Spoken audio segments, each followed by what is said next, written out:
আমরা আজকে জুলের সূত্রের বিভিন্ন রকম প্রয়োগ সম্বন্ধে আলোচনা করব। অর্থাৎ তড়িৎ প্রবাহের তাপীয় ফল থেকে বা হিটিং এফেক্ট অফ ইলেকট্রিক কারেন্টের সাহায্যে আমরা বেশ কিছু যন্ত্র ব্যবহার করি আমাদের দৈনন্দিন জীবনে। তার দু একটা নমুনা আমরা তোমাদের সামনে পেশ করব।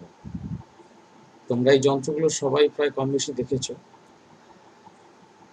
তবে এই যন্ত্রগুলোর ভিতরে কিভাবে তারা কাজ করে, তাদের ওয়ার্কিং মেকানিজম কি, সেইগুলো নিয়ে আমরা আলোচনার মধ্যে ঢুকব। প্রথমে আমাদের আলোচনার আজকের প্রথম যে বিষয়বস্তুর মধ্যে ঢুকবো সেটা হচ্ছে ইনক্যান্ডেসেন্ট বাল্ব, বা বাংলায় বলা হয় একে ভাস্বর বাল্ব। এই ভাস্বর বাল্ব বা ইনক্যান্ডেসেন্ট বাল্ব এর একটা ব্যাপার আছে। এই ইনক্যান্ডেসেন্ট বাল্বের মধ্যে প্রথমে আমি যেরকম ছবি আঁকছি সেই রকমভাবেই তৈরি হয়, দেখেছো ভালো করে যদি কাছ থেকে দেখো। প্রথমে একটা কাঁচের বাল্ব বা আধার থাকে, তার মধ্যে ফিলামেন্ট থাকে। একটা ফিলামেন্টে দুটো প্রান্ত থেকে দুটো মোটা তার দিয়ে, তামার তার দিয়ে তলা অবধি, তলার যে দুটো কানেক্টর আছে সেই কানেক্টর অবধি কানেকশন করা থাকে। আর মাঝখানের যে দুটো তার দেখছো সেই দুটো শুধু কেবলমাত্র হোল্ডার, মানে অর্থাৎ ফিলামেন্টে যাতে ঝুলে যায়, ওটা কোনো তড়িৎ প্রবাহ সাপ্লাই টাপ্লাই দেয় না। তা সেই বাল্বের ফিলামেন্টটা সাধারণভাবে প্রথম যুগে কার্বন দিয়ে তৈরি হয়েছে, শুধু টাংস্টেন দিয়ে তৈরি হয়েছে। এখন একটা উলফ্রেমাইট বলে একটা তোমার সংকর ধাতু, সেইটা দিয়ে তৈরি হয়। সেই সংকর ধাতু সুবিধে হচ্ছে বাল্বের যে আয়ু, সেই আয়ুটা অনেক বেড়েছে। উপরন্তু ওই উচ্চ তাপমাত্রাতেও ফিলামেন্টটা চট করে ছিঁড়ে যায় না, যেটা অন্য মেটেরিয়াল হলে সুবিধা হতো। আর এই কাঁচের আবরণটা দেওয়ার যুক্তি একটি, কাঁচের আবরণটা দেওয়ার ফলে আর কি হয় না, ওই ফিলামেন্টটা অত উচ্চ তাপমাত্রাতে বাতাসের অক্সিজেনের সংস্পর্শে আসতে পারে না। এই বাতাসের সংস্পর্শে না আসতে পারার ফলে সেটা বাতাসের অক্সিজেনের সঙ্গে ওই উচ্চ তাপমাত্রাতে কোনো অক্সাইড ফর্ম করতে পারে না। যদি শুধুমাত্র ফিলামেন্টটা থাকতো, কোনো কাঁচের আবরণ বা আধার না থাকতো, তাহলে খুব সহজেই অক্সিজেনের সঙ্গে ওই উচ্চ তাপমাত্রাতে বিক্রিয়া করে ফিলামেন্টটা নষ্ট হয়ে যেত খুব তাড়াতাড়ি, একদম জ্বালাবার সঙ্গে সঙ্গেই প্রায়।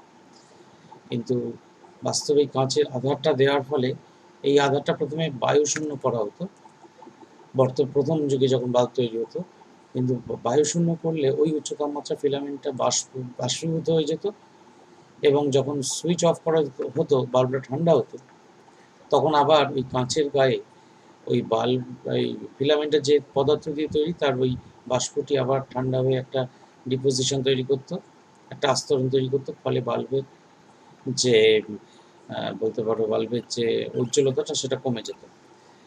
বর্তমানে বাল্বের প্রথম যুগে হিলিয়াম ভরা হতো, হিলিয়াম নিষ্ক্রিয় গ্যাস, সে উচ্চ তাপমাত্রায় এই ফিলামেন্টের সঙ্গে রিয়াকশন করে না। কিন্তু এর ক্ষেত্রে অর্থাৎ তোমার অর্থাৎ যখন পরবর্তীকালে দাম কমানোর লক্ষ্যমাত্রা ইত্যাদি যখন এলো চিন্তা ভাবনার মধ্যে, তখন এখন বর্তমানে নাইট্রোজেনও ইনার্ট, নাইট্রোজেনের সঙ্গে ওই উচ্চ তাপমাত্রাতে ওই উলফ্রেমাইট ধাতুটি বিক্রিয়া করে না। উলফ্রেমাইট, তোমরা যদি আমার কম্পোজিশন জানতে চাও, কম্পোজিশন এক্ষুনি বলতে পারবো না, কারণ এক একটা কোম্পানির বাল্বের উলফ্রেমাইট এক এক রকম। তাতে যে মেটেরিয়ালগুলো দিয়ে তৈরি হয় উলফ্রেমাইট, তাতে তুলনামূলক আর কি পার্সেন্টেজের এদিক ওদিক আছেই, ঠিক আছে। তা সুতরাং উলফ্রেমাইটের একটা বৈশিষ্ট্য হচ্ছে এ অত্যন্ত উচ্চ তাপমাত্রাতেও গলে যায় না, এবং গলে তো যায়ই না, তার সঙ্গে সঙ্গে নাইট্রোজেনের সঙ্গে বিক্রিয়া করে না। তবে এই বাল্বের ক্ষেত্রে বেশিটাই তাপশক্তিটা আলোক শক্তিতে রূপান্তরিত হয় না, বেশিটাই তাপ শক্তি। বাল্ব জ্বাললে তবে গরম হয়ে যায়। নেক্সট টপিক আমরা যেটা যাচ্ছি সেটা হচ্ছে ইলেকট্রিক ইস্ত্রি। এরকম ইস্ত্রি আগে বেশি ব্যবহার হতো। এরকম একটা অপরের পাতের উপরে নাইক্রোম হচ্ছে নিকেল আর ক্রোমিয়াম সংকর ধাতু, তার সঙ্গে টাংস্টেন আছে অবশ্যই। এই সংকর ধাতুর একটা বৈশিষ্ট্য হচ্ছে এটা বাতাসের উপস্থিতিতেও, মানে অক্সিজেনের উপস্থিতিতেও কিন্তু বায়ুর সঙ্গে কোনো রকম বিক্রিয়া করে না। এইভাবে আর অভ্র নেওয়া হয় কেন? অভ্র অত্যন্ত উচ্চ তাপমাত্রা এবং বলতে পারো, হ্যাঁ উচ্চ তাপমাত্রাই বলি, উচ্চ তাপমাত্রাতেও গলে যায় না এবং তার চেয়ে বড় কথা হচ্ছে উচ্চ তাপমাত্রাতেও রিয়াকশন করে না, কোনো কেমিক্যাল রিয়াকশন হয় না। এইখানে কিন্তু তোমাদের যেটা হয় সেটা হচ্ছে যে ওই ইস্ত্রির ওই অভ্রের পাতের উপরে এবং তলায় আরো দুটো পাত দিয়ে তার মধ্যে দিয়ে তড়িৎ প্রবাহ পাঠানো হয়, তারপরে ইস্ত্রি করা হয়। এই এখন যে ছবিটা আঁকা হচ্ছে এটা হচ্ছে একটা ইলেকট্রিক হিটার, এই দিয়ে রান্না করা হতো। আগে তো খুব বেশি করেই হতো, এখন অনেক কমে গেছে। এটাও নাইক্রোম তারের একটা কুণ্ডলী, একটা পোর্সিলেন বা চীনামাটির বেসের উপর রাখা আছে। এবং বুঝতে পারছো তার উপরে হাঁড়ি কড়া ডেকচি যাই রাখো না কেন, সেই তাপটা ওই তোমার কুকিং ইউটেন্সিলসের মধ্যে সঞ্চালিত হয় এবং সেই পাত্রটা গরম হয়ে যায়, রান্না হয়। এটাও নাইক্রোম ওয়্যার দিয়ে তৈরি। এই নাইক্রোম ওয়্যারের বৈশিষ্ট্য হচ্ছে এরা উচ্চ তাপমাত্রাতে গলে না, এদের রোধাঙ্ক বেশি, রেজিস্টিভিটি বেশি। আর 3 নম্বর হচ্ছে এরা উচ্চ তাপমাত্রাতেও বাতাসে অক্সিজেনের সঙ্গে রিয়াকশন করে না। They are chemically inert with oxygen at high temperatures.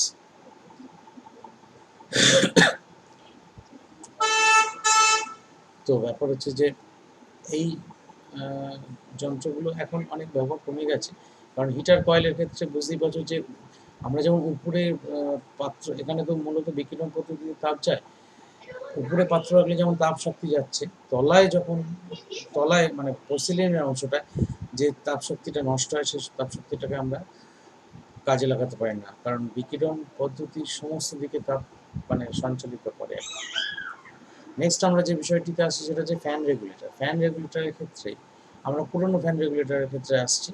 পুরনো ফ্যান রেগুলেটরের ক্ষেত্রে আমরা যেটা দেখব সেটা হচ্ছে যে ওই দেখবে 5, 4, 3, 2, 1 এরকম ঘাট দেওয়া থাকে। আর এখনকার নতুন কিছু আধুনিক ইলেকট্রনিক ফ্যান রেগুলেটরের ক্ষেত্রে স্মুথলি স্পিডটা কমানো বাড়ানো যায়। আমরা পুরনো যে সাবেকি যে ফ্যান রেগুলেটর সেইটার সিস্টেমটা নিয়ে আলোচনা করবো, সেটা অপেক্ষাকৃত সহজ বোঝার পক্ষে। এখানে জাস্ট 4টে রোধ থাকে শ্রেণী সমবায়ে। বর্তনী চিত্রটা আঁকা হোক তাহলে ব্যাপারটা বোঝাতে সুবিধা হবে। এই 4টে রোধ শ্রেণী সমবায়ে আছে। এইবার এই হচ্ছে বাইরে থেকে লাইন ঢুকছে, এটা ধরো একটা লাইন, আর এই হচ্ছে তোমার পাখা,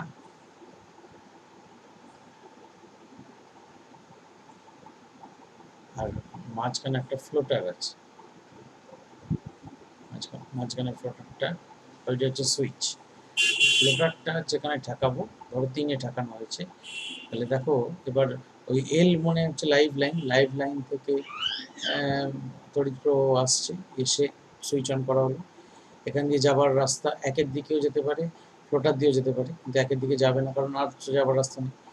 তাহলে তখন গোটা কারেন্টটাই, অর্থাৎ কোনো রোদ দিয়ে না গিয়ে সরাসরি পাখায় ঢুকবে এবং পুরো ভোল্টেজটা পাখার 2 প্রান্তে প্রযুক্ত হবে। এবার যদি 4-এ রাখি, এবার কেবলমাত্র একটি রোধ তার মানে সংযোজিত হলো, 3-এ রাখলে 2টি রোধ সংযোজিত হলো।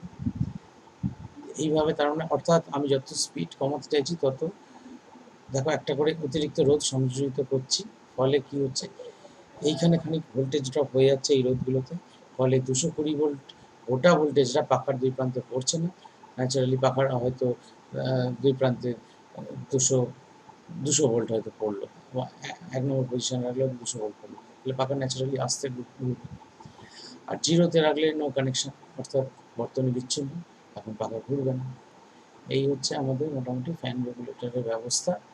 এইভাবেই পুরনো যে ফ্যান রেগুলেটরগুলো কাজ করে।